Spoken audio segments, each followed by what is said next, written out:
¿Por qué alguien confesaría un crimen que no cometió? En 1515, el simple temor a la doncella de hierro obligó a cientos de personas a admitir cualquier cosa solo para evitarla. ¿Realmente funcionaba la tortura o solo creaba más víctimas?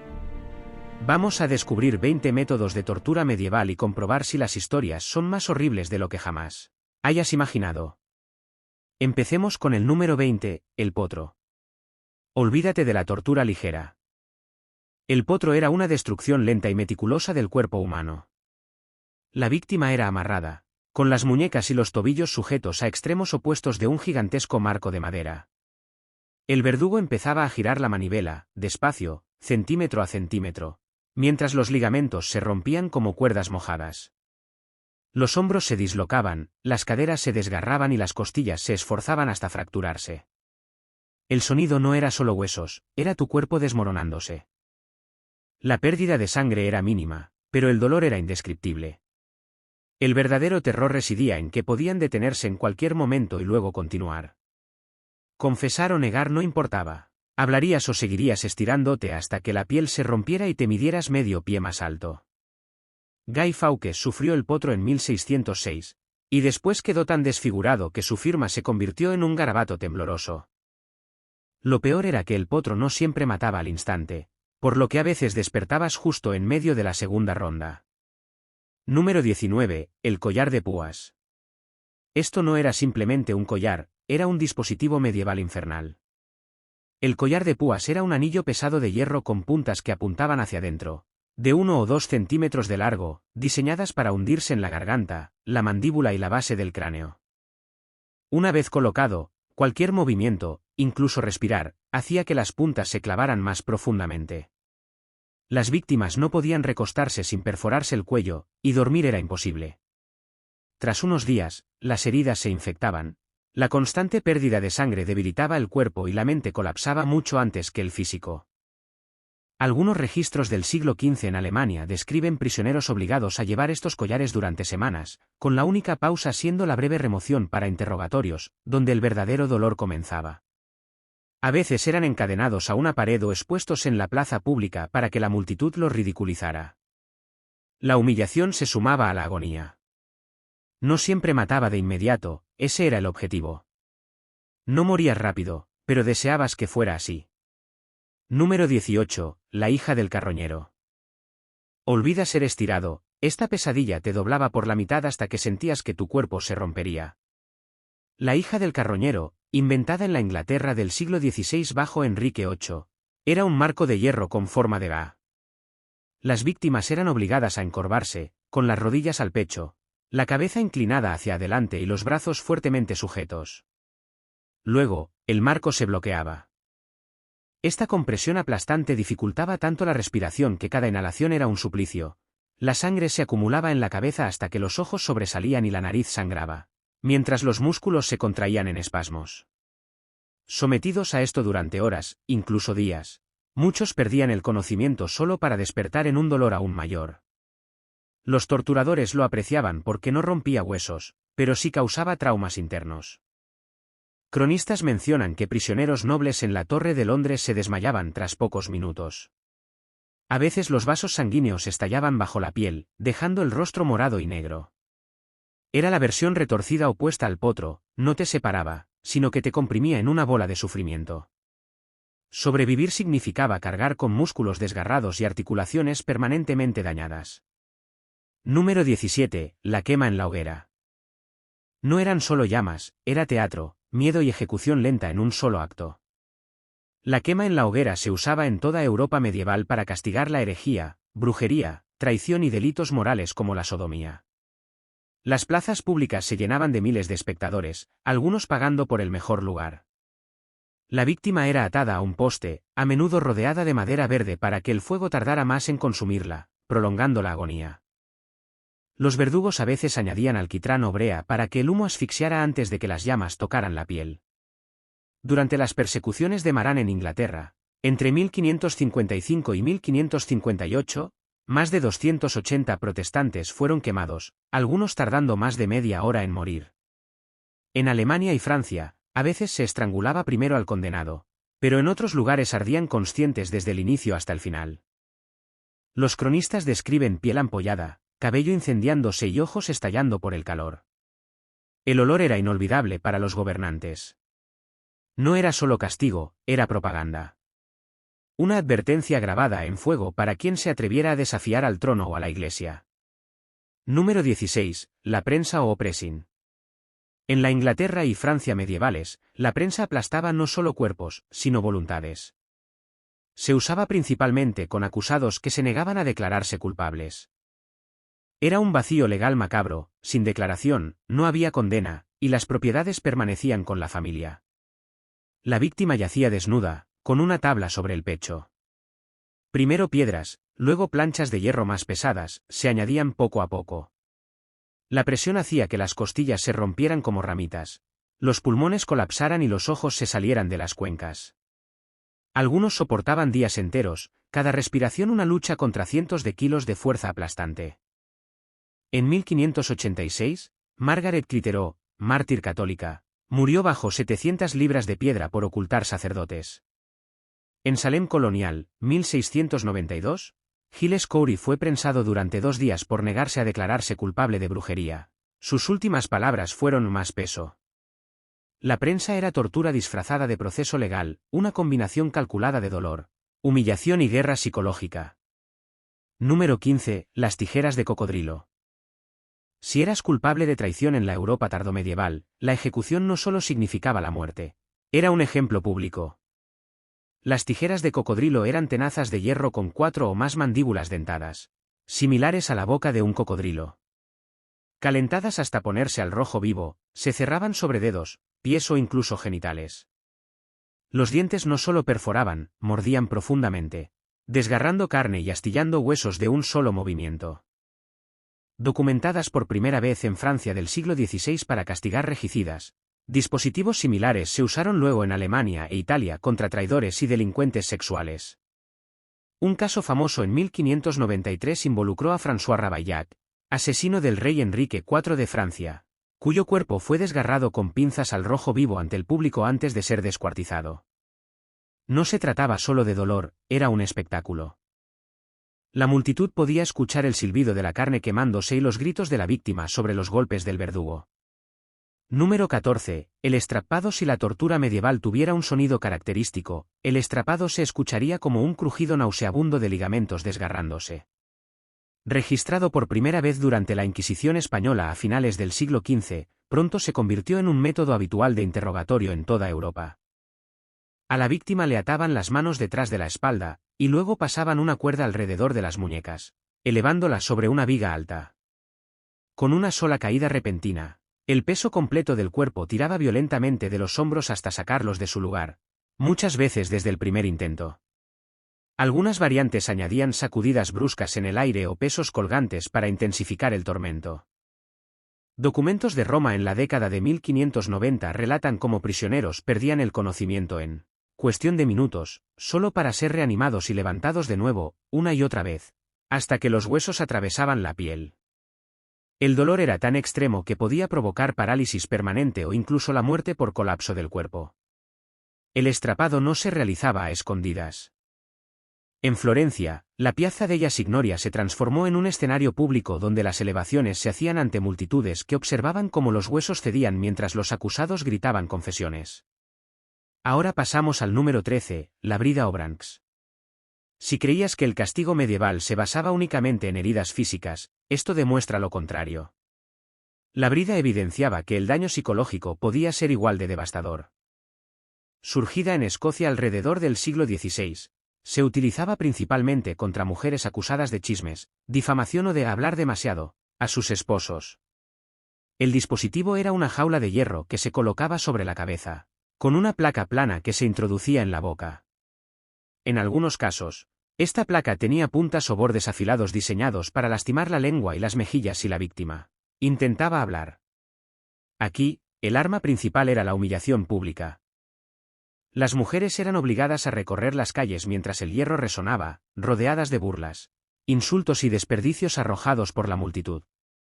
Registros de Newcastle en 1650 mencionan a víctimas encadenadas a postes del mercado durante horas bajo la lluvia o el viento helado. No dejaba heridas mortales, pero las secuelas emocionales, sumadas a lesiones permanentes en la boca, podían acompañar a la persona toda la vida. En muchos pueblos, la brida se convirtió en un símbolo claro: hablar demasiado podía costarte la voz para siempre. Número 12. El garrote. El garrote era una forma de ejecución lenta mediante asfixia, pero con un giro especialmente cruel. Originado en la España medieval y utilizado hasta finales del siglo XIX, consistía en una silla resistente y un collar de hierro fijado a un poste. El condenado era sentado y el collar se cerraba alrededor del cuello. Desde la parte trasera, un tornillo o palanca se giraba lentamente, empujando una pieza metálica contra la garganta o la columna. En las versiones más antiguas, el objetivo era la asfixia prolongada, con convulsiones que podían durar varios minutos antes del final. Modelos posteriores, especialmente entre los siglos XVII y XIX, incorporaron una punta endurecida que, al girar el tornillo con fuerza, rompía las vértebras cervicales de forma casi instantánea. Se utilizó para delitos que iban desde homicidio hasta traición. En 1820, incluso el primer ministro español Rafael del Riego fue ejecutado con garrote por rebelión. Las ejecuciones públicas reunían a miles de personas, pero resultaban inquietantemente silenciosas en comparación con otros métodos. El verdadero horror era psicológico: la víctima permanecía sentada, sintiendo el hierro frío en el cuello, sabiendo que el siguiente giro podía significar una muerte lenta o un final inmediato. Ahora, el número 11, la picota y los cepos. Estos dispositivos no eran simples castigos públicos. Funcionaban como mecanismos de sufrimiento prolongado que podían dejar secuelas graves o incluso provocar la muerte. Usados en Europa desde el siglo XIII hasta el XIX, estos marcos de madera inmovilizaban la cabeza, las manos o los pies durante horas o días enteros. En una plaza concurrida, la persona condenada se convertía en un blanco indefenso. La multitud lanzaba comida en descomposición, excrementos, piedras y líquidos hirvientes. Dientes rotos, huesos fracturados y ojos dañados eran consecuencias comunes. En Londres, en 1623, un hombre acusado de fraude murió en la picota tras recibir un golpe fatal en la cabeza. En América colonial, la exposición prolongada al frío extremo o al sol abrasador causaba congelación, insolación o daños permanentes en las articulaciones. Las víctimas no podían comer, beber ni defenderse de animales. Existen relatos de perros callejeros atacando a prisioneros completamente indefensos. Las autoridades lo presentaban como justicia no letal, pero en realidad, sobrevivir dependía del ánimo de la multitud. A veces, la verdadera sentencia no era el tiempo en el cepo, sino la violencia que éste provocaba. Seguimos con el número 10, la tortura del ataúd. Este castigo era exactamente lo que su nombre sugería: una jaula de hierro con la forma del cuerpo humano, a menudo tan ajustada que apenas permitía moverse. Utilizada en la Alemania, Francia e Inglaterra medievales, la víctima era desnudada, encerrada y colgada en plazas públicas. Si la intención era la muerte, se la dejaba sin alimento, agua o protección contra el clima. En los casos más crueles, se cubría el cuerpo con sustancias dulces para atraer insectos. Moscas, avispas e incluso roedores atacaban durante días. Cronistas de los siglos XIV y XV describen cuerpos balanceándose en estas jaulas durante semanas, convertidos en advertencias visibles. La imagen, con costillas marcadas y tejidos deteriorados, estaba diseñada para grabarse en la memoria de cualquiera que pensara cometer el mismo delito. El ataúd no buscaba un final rápido, sino transformar el cuerpo humano en un anuncio público y prolongado del sufrimiento. Pasamos al número 9, el triturador de rodillas. Este instrumento no tenía nada de sutil. Consistía en dos placas metálicas enfrentadas, cubiertas de púas, que se colocaban alrededor de la rodilla y se ajustaban mediante un tornillo hasta destrozar la articulación. Surgido en el siglo XVI, fue especialmente usado por la Inquisición española, aunque también apareció en Italia, Francia y los territorios alemanes. No estaba diseñado para causar la muerte inmediata, sino para inutilizar el cuerpo. A medida que las púas penetraban, fracturaban la rótula, desgarraban tendones y trituraban el cartílago. Muchas víctimas quedaban incapacitadas de por vida, obligadas a arrastrarse en lugar de caminar. En ocasiones, los verdugos lo aplicaban en codos o espinillas para aumentar el daño. Registros históricos mencionan interrogatorios en los que ambas rodillas eran destruidas antes de comenzar cualquier pregunta, asegurando que el prisionero jamás podría huir. Un documento francés de 1620 describe a un ladrón cuyas rodillas parecían sacos de piedras tras solo 3 giros del tornillo. Ninguna herida de guerra era tan precisa. Aquí, el objetivo era eliminar para siempre la capacidad de moverse, condenando a una agonía que duraba toda la vida. Y ahora, el número 8, embreado y quemado. Si la hoguera representaba el fuego puro, este método era fuego con adherencia. Este castigo nació en el mar. Piratas, amotinados y desertores lo sufrían como advertencia para los demás. Primero, la víctima era desnudada y atada firmemente a un mástil principal. Luego llegaba el alquitrán hirviendo, calentado a más de 200 grados, que se vertía o se extendía directamente sobre la piel. El alquitrán no solo quemaba, se adhería al cuerpo, atrapando el calor y formando ampollas profundas y oscuras. Después venía el siguiente paso, prender fuego. La persona se convertía en una antorcha humana. En algunas ejecuciones navales, el cuerpo quedaba humeando en el mismo lugar, visible desde lejos, como señal disuasoria.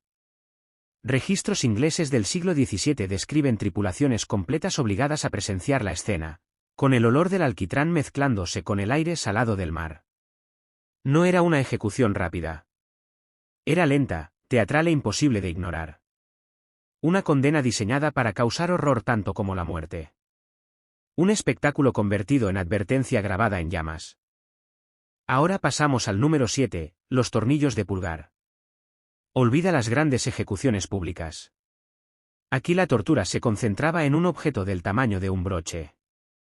Este pequeño dispositivo de hierro se colocaba sobre los dedos o los pulgares y se ajustaba girando un tornillo. Con cada vuelta, el metal se cerraba más, aplastando huesos, rompiendo uñas y desgarrando la piel. Aparecieron en Europa en el siglo XVI y fueron usados por inquisidores, carceleros e incluso piratas durante interrogatorios. En los juicios por brujería en Escocia, las manos de las víctimas quedaban tan dañadas que ya no podían sostener una pluma para firmar una confesión. En su lugar, marcaban una X temblorosa. Algunas versiones se aplicaban en los dedos de los pies, haciendo que incluso mantenerse de pie fuera insoportable. Otras incluían púas internas, convirtiendo cada giro en una combinación de presión y perforación. Un verdugo experimentado sabía cómo prolongar el tormento durante horas, causando daño permanente sin provocar la muerte. Registros de prisiones alemanas de la década de 1620 mencionan ladrones suplicando por una ejecución rápida en lugar de otra sesión.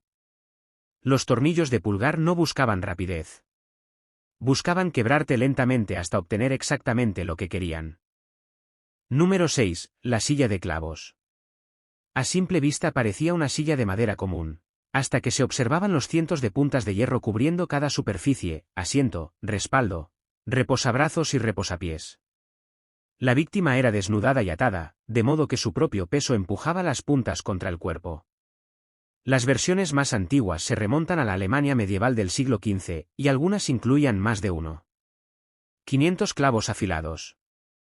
A menudo, estos clavos se calentaban hasta ponerse al rojo antes de sentar al prisionero, combinando presión y quemadura. Los interrogadores podían mantener a la persona allí durante horas o incluso días. Correas de cuero impedían cualquier movimiento que aliviara la presión. Cada intento de moverse hacía que las puntas se hundieran más. La pérdida de sangre era lenta y constante, diseñada para debilitar sin provocar un final inmediato. Registros de Nuremberg en 1536 describen a ladrones confesando en cuestión de minutos. Otros resistían, desmayándose repetidamente por el agotamiento. En algunos casos, se combinaba con castigos adicionales para intensificar el efecto. No era solo una silla. Era un trono construido para el sufrimiento. Número 5. La mordaza de hierro. Utilizada en Europa entre los siglos XVI y XVIII, esta herramienta estaba diseñada para convertir la respiración en una tortura constante. Consistía en una placa o pinza metálica introducida profundamente en la boca, empujando la lengua hacia abajo mientras un borde presionaba el paladar o la garganta. La cabeza quedaba inmovilizada con correas de hierro, a veces fijadas a una pared o poste. Cualquier intento de mover la mandíbula o respirar rozaba tejidos sensibles. El sangrado era frecuente, y en algunos casos, la lengua se inflamaba tanto que bloqueaba el paso del aire. En Sajonia, durante la década de 1720, Los ladrones eran paseados por las calles con este dispositivo, goteando sangre mientras la multitud se burlaba. También se usó en interrogatorios, sabiendo que el dolor y la imposibilidad de hablar rompían la resistencia rápidamente. La mordaza de hierro no solo silenciaba palabras, doblaba la voluntad. Ahora el número 4, el abrigo del borracho. En la Inglaterra del siglo XVII, la embriaguez pública no solo se castigaba con multas, sino con vergüenza pública. Este castigo consistía literalmente en un barril de cerveza con aberturas para la cabeza y los brazos. El infractor era introducido dentro. El pesado barril se ajustaba alrededor del torso y luego se le obligaba a recorrer las calles mientras niños y adultos arrojaban barro y piedras. Registros de Newcastle en 1655 muestran decenas de personas castigadas de esta manera, algunas obligadas a caminar durante horas hasta caer exhaustas. En invierno, la madera húmeda se congelaba contra la piel, provocando lesiones graves. En climas más cálidos, como España o partes de Italia, el olor a cerveza rancia, sudor y desechos dentro del barril podía provocar vómitos, sin posibilidad de escapar. En ocasiones, el desfile era solo el inicio. Algunos quedaban encerrados durante días, obligados a dormir de pie. Lo que empezaba como castigo cómico podía terminar en deshidratación o algo peor. La humillación se convirtió en un arma eficaz. Número 3. El cosquillador español. No era una herramienta agrícola, aunque lo pareciera. Era un instrumento diseñado para destruir. También conocido como la garra del gato, tenía la forma de un rastrillo de hierro con 3 o 4 púas curvas. Las víctimas eran encadenadas a muros o postes y la garra se pasaba por la piel desnuda, desgarrando músculos y tendones. Registros de la Inquisición española del siglo XVI muestran su uso contra herejes, ladrones y rebeldes. En muchos casos, las púas se calentaban hasta brillar, marcando la piel mientras la arrancaban. No se limitaba a la espalda. Se aplicaba en el rostro, el pecho y las extremidades, llegando incluso al hueso. Sobrevivir era poco común. Incluso si la persona resistía la pérdida de sangre, las infecciones posteriores solían ser inevitables. En algunos relatos, el cuerpo era desmantelado lentamente durante horas frente a un público. No se trataba de una ejecución rápida. El objetivo era deshacer a una persona ante los ojos de todos. Número 2. La rueda de quebranto. También conocida como la rueda de Catalina, este método no buscaba solo acabar con la vida, sino destruir el cuerpo públicamente. Utilizado en Europa entre los siglos XIII y XVIII, la víctima era atada a una enorme rueda de madera, con las extremidades extendidas. El ejecutor utilizaba una barra de hierro para golpear los huesos, comenzando por las piernas y avanzando hacia arriba. Cada impacto rompía un miembro, acumulando entre 8 y 10 fracturas antes del golpe final. En algunos casos, la persona no moría de inmediato. Su cuerpo destrozado era entrelazado entre los radios de la rueda y elevado sobre un poste, quedando expuesto durante horas o días. Los cronistas de la época relatan auténticas maratones de ejecución que se extendían durante horas, e incluso días, mientras los espectadores apostaban sobre cuánto tiempo lograría resistir el condenado. La rueda terminó convirtiéndose en un símbolo de castigo divino. En pinturas y grabados, tanto santos como criminales aparecían representados atados a ella. No se trataba únicamente de quitar la vida. Era un espectáculo público de sufrimiento, diseñado para quedarse grabado en la memoria colectiva durante generaciones. Y finalmente, llegamos al número 1, el escafismo. Si el infierno tuviera una antesala, probablemente se parecería a esto. Originado en la antigua Persia y mencionado en crónicas medievales como un castigo casi inimaginable, este método atrapaba a la víctima entre 2 embarcaciones huecas o tablones, dejando expuestos solo la cabeza, las manos y los pies.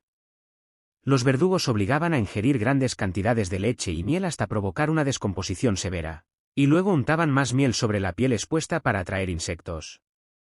Totalmente inmovilizada, la persona era colocada a flotar sobre aguas estancadas, como pantanos o lagunas. Moscas, avispas y hormigas cubrían el cuerpo, depositando larvas en heridas abiertas. Relatos antiguos, atribuidos a enemigos del rey persa Artajerjes II, afirmaban que el final podía tardar entre 7 y 14 días, mientras el cuerpo se deterioraba lentamente bajo el sol y la infestación constante. Se decía que el olor era tan intenso que podía percibirse a kilómetros de distancia. No era solo una ejecución. Era una eliminación completa.